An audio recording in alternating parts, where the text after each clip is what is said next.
Hello guys, welcome to my channel. आज हम अपना बाल मनोविज्ञान की जो हमने कल से क्लास स्टार्ट की है डीपली थ्योरी की, क्योंकि पहले मैं आपको घटना चक्र से एमसीक्यू करा रही थी। जो उसमें एमसीक्यू कराए हैं वैसे मैंने उसमें जो थे अधिकतर करा दिए हैं। फिर स्टूडेंट्स का कमेंट था कि मैम आप थ्योरी भी कराइए, अभी एग्ज़ाम में बहुत टाइम है।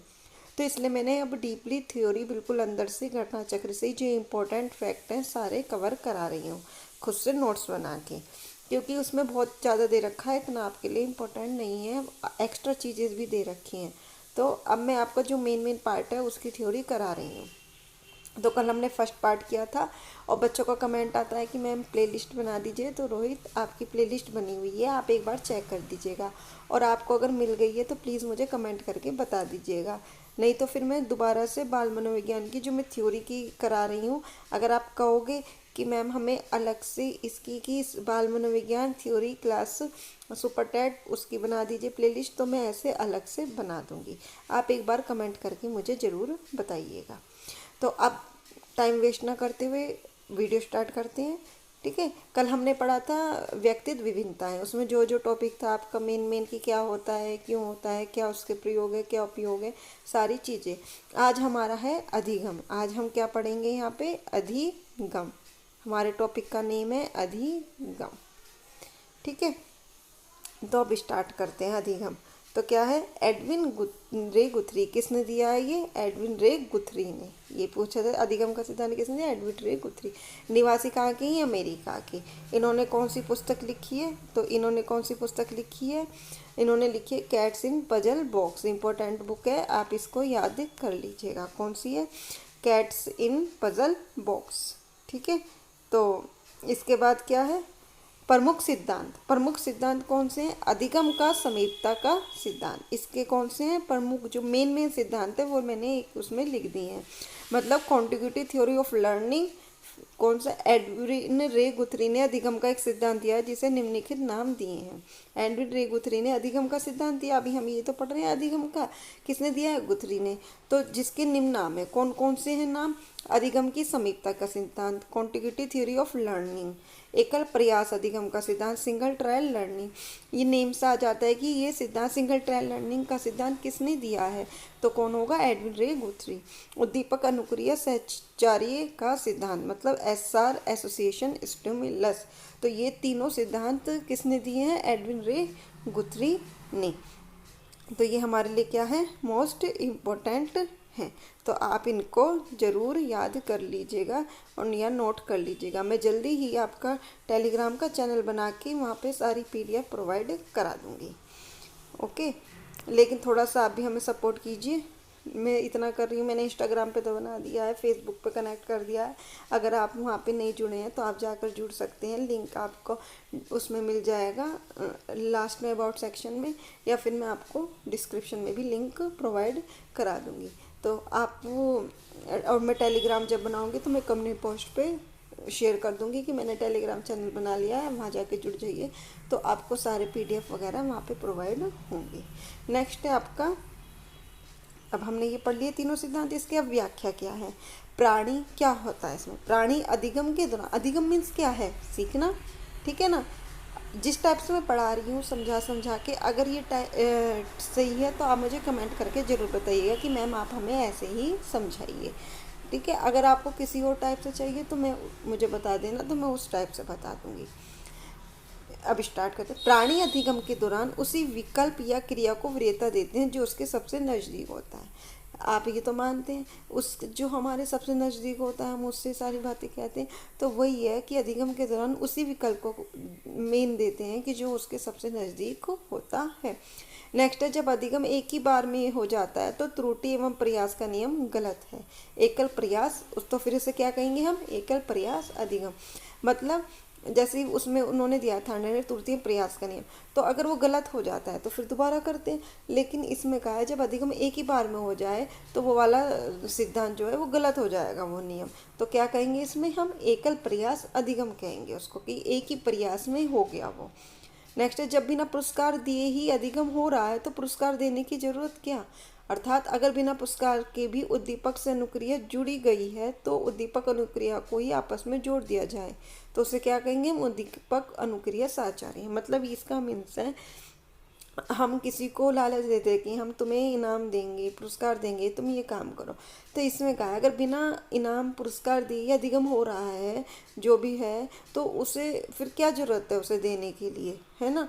तो ये चीज़ बोली है उसमें। नेक्स्ट है, अतः थांडाइक का प्रभाव का नियम भी गलत है। इसने क्या कहा, गुथरी ने इन सबके नियम गलत बता दिए। थांडाइक के जो सारे नियम थे इसके तीनों, कि क्या पहले ये वाला भी बता दिया गलत कि त्रुटि प्रयास का नियम है, फिर ये बता दिया पुरस्कार वाला, दंड वाला।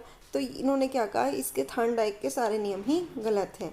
अब गुथरी ने अपने क्या प्रयोग दिए हैं वो देखिए।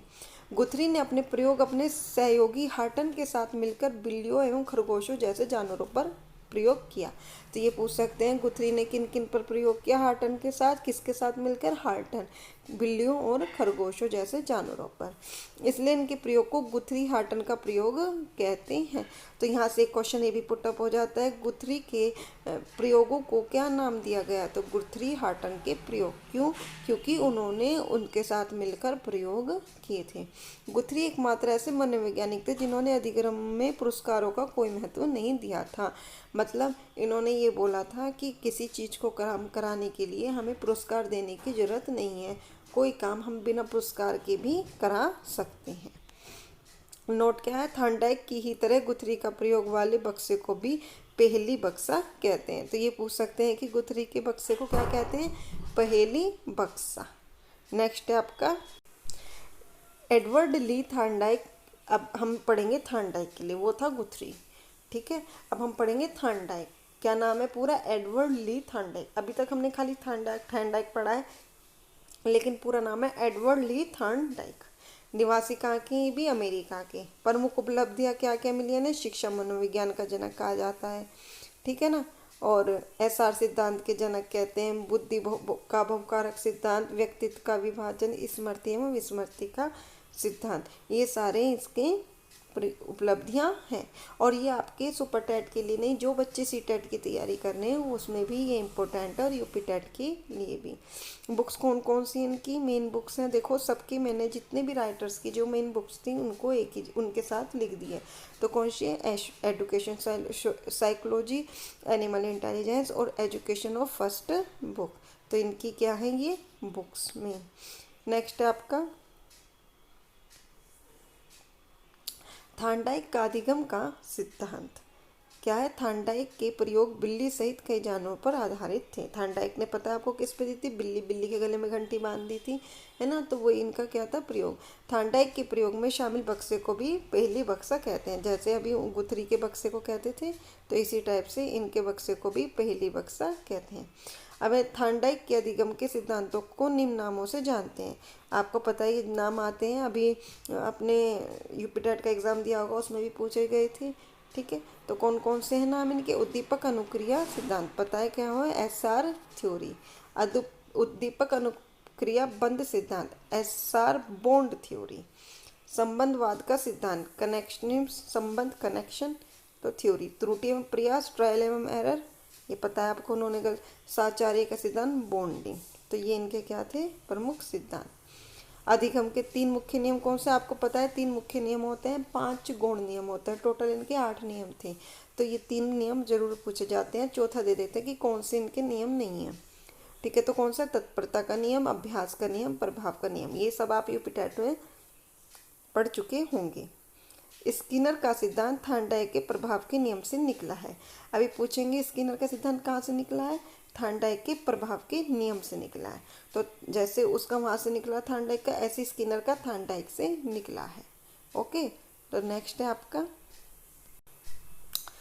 थांडाइक ने अपने अभ्यास का नियम को 2 भागों में बांटा है। कौन कौन सा, एक तो उपयोग का नियम मतलब द लॉ ऑफ यूज, और एक है अनुप्रयोग का नियम द लॉ ऑफ डिसयूज, ठीक है। तो इनमें से पहला स्मृति जबकि दूसरा विस्मृति का नियम है। मतलब स्मृति में याद रखना, विस्मृति मतलब भूल जाना, ठीक है। अब इसके 3 आपने पढ़ लिए। 5 गुण नियम कौन से मैंने बताया, ये भी पूछा जाता है, सीरीज में लगाने को पूछा जाता, मतलब ये पूछ लेंगे कि कौन सा गुण नियम नहीं है या इनमें से कौन सा गुण नियम है। तो इनके 5 गुण नियम भी मोस्ट इम्पोर्टेंट हैं। तो क्या है, बहुअनुक्रिया का नियम, मल्टीपल पर्पज, मानसिक दशा का नियम, मेंटल स्टेट, आंशिक क्रिया तत्वों की पूर्व समर्था का नियम, फ्रैक्शनल रेस्पॉन्स, समानता सदस्य का नियम, लो सिमिलरिटी, साचारित स्थानांतरण का नियम, ट्रांसफर। ये 5 इनके गुण नियम है, बहुत मोस्ट इम्पोर्टेंट हैं इनके सारे नियम। नेक्स्ट है आपका बहुअनुक्रिया। सही अनुक्रिया से पहले अनेक अनुक्रिया होना या गलत अनुक्रियाएं होना। क्या है बहु मतलब बहुत सारी अनुक्रियाएं, है ना, हमने बहुत सारी की, एक के बाद एक गलत हुई फिर सही की। मानसिक दशा का नियम, अधिगम तभी संभव होगा जब सीखने वाला मानसिक रूप से स्वस्थ हो। यही है। अब देखो, आप पढ़ाई कर रहे हो, आपका इंटरेस्ट है, आप वीडियो तभी देख रहे हो, आपको लगेगा कि नहीं हमें थकान हो रही है, हमसे नहीं पढ़ा जाएगा, एग्ज़ाम की वैकेंसी नहीं आ रही है, अभी बीएड वालों का नहीं होता, आप डी में मोटिवेट होकर बैठ जाओ, ठीक है ना। तो आपका जब मानसिक ही सही नहीं होगा तो आपको पढ़ने में भी मन नहीं लगेगा। इसलिए अधिगम तभी संभव होगा जब सीखने वाला मानसिक रूप से स्वस्थ। तो आप ये सोचो, अभी तो कोई फैसला नहीं आया, बीएड वालों को ऐसे कैसे बाहर निकाल देंगे, हमें अपनी तैयारी जारी रखनी चाहिए। तो वही चीज़ है, नेगेटिविटी को निकाल के पॉजिटिविटी अपनानी, ठीक है। अगर मैंने क्या कही आपको, आप इसकी तैयारी करो सुपर टेट की, लेकिन साथ में ऑप्शन के रूप में आप दूसरे किसी सब्जेक्ट को, जैसे टीजीटी आने वाली है, मैंने इसके ऊपर वीडियो भी बनाई हुई है, आप देख सकते हो कि अभी बीएड वालों का क्या होगा। अभी परसों बनाई थी कि कौन कौन सी वैकेंसी फिल कर सकते हैं। तो आपके लिए टीजीटी आ रही है, एलटी आ रही है, केवी आ रही है, अभी एक WAEES का भी निकला है, मैं उसके ऊपर एक वीडियो बनाऊंगी, आप उसको जाके फॉर्म फिल कर सकते हो। KVS के भी निकलने वाले हैं, तो मैं इसके ऊपर भी एक वीडियो बनाऊंगी। तो आपके पास बहुत सारी अपॉर्चुनिटी है, आप अपनी निराशा को लेकर मत बैठो, इसकी भी तैयारी करो कि हमने 3 साल इसमें बर्बाद किए, इसको भी लो, लेकिन साथ में किसी और सब्जेक्ट के ऊपर भी फोकस करो। नेक्स्ट है आंशिक क्रिया या तत्वों की पूर्व समर्था का नियम। दी गए उद्दीपकों में से प्राणी उसी पर अनुक्रिया करेगा जो उसकी आवश्यकता को पूरा करने में समर्थ हो। मतलब आपने देखा होगा कि इंसान जो उसकी इच्छा को पूरा करे, उसके कामों को पूरा करे, उसी से ज़्यादा वो रखता है। तो वही चीज़ बोला है, उसी की आवश्यकता पूरा करने में समर्थ हो, उसी से ही अनुक्रिया करेगा। नेक्स्ट है समानता सदृशता का नियम। एक अधिगम पहली परिस्थिति में कुछ सीखता है, दूसरी परिस्थिति में फिर कुछ सीखता है तथा पहली परिस्थिति से दूसरी परिस्थिति में कुछ मैच करता है, तो इसे समानता का नियम कहते हैं। मतलब पहले उसने कुछ सीखा फर्स्ट स्टेज पे, फिर दूसरी में उसने दोबारा कुछ सीखा, फिर वो देखेगा कि इसमें हमारा कुछ सिमिलरिटी थी या नहीं। तो अगर सिमिलरिटी आती है तो उसे कहेंगे समानता का नियम। नेक्स्ट है साचार्यता स्थानांतरण का नियम। यदि पहली परिस्थिति में तथा दूसरी परिस्थिति समान होगी तो स्थानांतरणता भी 100% होगी। मतलब जो हमने फर्स्ट स्टेज में किया था, दूसरी में कुछ समानता थी, तो वो क्या होगा, स्थानांतरण भी 100% होगा। फिर नेक्स्ट आपका थार्नडाइक स्थानांतरण का समान तत्वों का नियम, ठीक है। तो इसमें क्या है, पहले तथा बाद के अधिगम में स्थानांतरण सिर्फ वहीं तक होगा जहाँ तक समानता पाई जाएगी। मतलब वहीं तक स्थानांतरण होगा जहाँ तक समानता है। जैसे 2-3 स्टेप में समानता है तो वहीं स्थानांतरण होगा। जैसे देखो डे 1 में ABC 2 हैं, और डे 2 में ABCDE ये हैं, ABC समान है, तो इसमें यहीं तक क्या होगी, समान स्थानांतरण होगा। नेक्स्ट है आपका थार्नडाइक का बुद्धि का विभाजन, ठीक है, आज यहीं तक करेंगे लास्ट।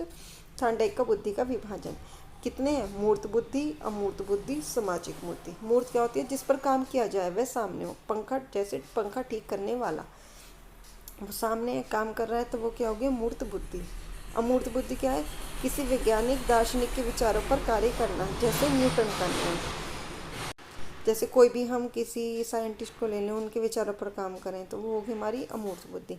सामाजिक बुद्धि, रिश्ते नातों की बुद्धि, जो हमारे रिश्तेदार होते हैं, हमारे घर वाले होते हैं, उनकी सामाजिक बुद्धि। अब है हमारा थार्नडाइक का बुद्धि का बहुकारक सिद्धांत। इस बुद्धि का आणविक तथा बालों का सिद्धांत, ये हम नेक्स्ट वीडियो में करेंगे, आज हम यहीं तक करेंगे, थार्नडाइक का बुद्धि का विभाजन तक। तो अगर मेरी वीडियो अच्छी लगी तो लाइक कर दीजिएगा, कमेंट करके ज़रूर बताइएगा, और नहीं हो तो चैनल को सब्सक्राइब कर दीजिएगा। और अपने दोस्त, अगर पुराने स्टूडेंट हो, मुझे पता है कि बहुत सारे पुराने स्टूडेंट हैं, तो वो अपने दोस्तों के साथ शेयर कर दीजिएगा, जो आपको ऐसे ही रेगुलर क्लासेस मिलती रहे और मैं आपको साथ में मोटिवेशन भी करती रहूँगी। ठीक है, तो आज के लिए इतना ही। अगर आपको इसके रिगार्डिंग और कोई डाउट है कि मैम इसमें कैसे करें उसमें, तो आप कमेंट करके पूछ सकते हैं, और या इंस्टाग्राम पे भी मैसेज कर सकते हैं, वहाँ मैं आपको रिप्लाई कर दूँगी अगर कोई क्वेरी है आपकी। और नहीं तो मैं आप यूट्यूब पे भी करती हूँ, वहाँ पे भी मैं रिप्लाई कर देती हूँ। और अगर आपको और किसी सब्जेक्ट की क्लास चाहिए तो आप मुझे कमेंट करके ज़रूर बताइएगा। आज के लिए इतना ही। Thank you.